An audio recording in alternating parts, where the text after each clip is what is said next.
Cutting হয় তখন কি হয়, আবার সেই কালারটা আমরা দেখতে পাই।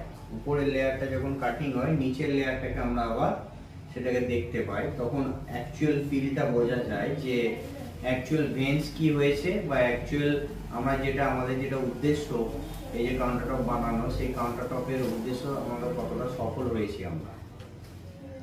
এখন আমরা এই যে পার ডে দৈনন্দিন আমরা লাইভে আসছি বা ভিডিওর বিভিন্ন কন্টেন্ট বানানোর মাধ্যমে আমরা দেখাচ্ছি যে কি কি ধরনের প্রোডাক্ট বানাতে পারা যায় আমাদের ইপক্সি দিয়ে।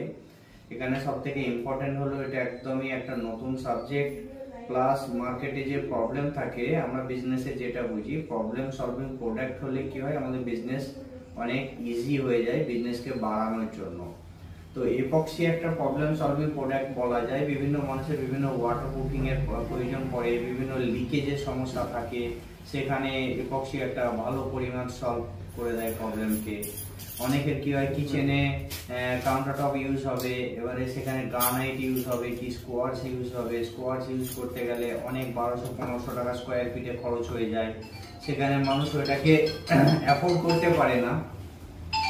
তো সেখানে এটা একটা প্রবলেম সলভ করে দেয় যে এতটা বাজেট খরচ না করেও যে সুন্দর একটা কাউন্টার টপ বানানো যায় ইপক্সি দিয়ে, এটা একটা ভালো পরিমাণ প্রবলেম সলভ করে দেয়। প্লাস এই কিচেন কাউন্টার টপেতে আর একটা সব থেকে বড় ইস্যু দাঁড়িয়ে যায় যে কাউন্টার টপেতে কোনো ভারী জিনিসে আঘাত করা যাবে কি না। সাপোজ বিভিন্ন কাস্টমারের, আমরা এতদিন এই সেক্টরে থেকে এটা দেখেছি যে বিভিন্ন কাস্টমারের সমস্যা থাকে কি, যে আমি কাউন্টার টপের উপরে কোনো কিছু কাটবো বা কোনো কিছু হ্যামার দিয়ে করবো, তো সেখানে বড় একটা ইস্যু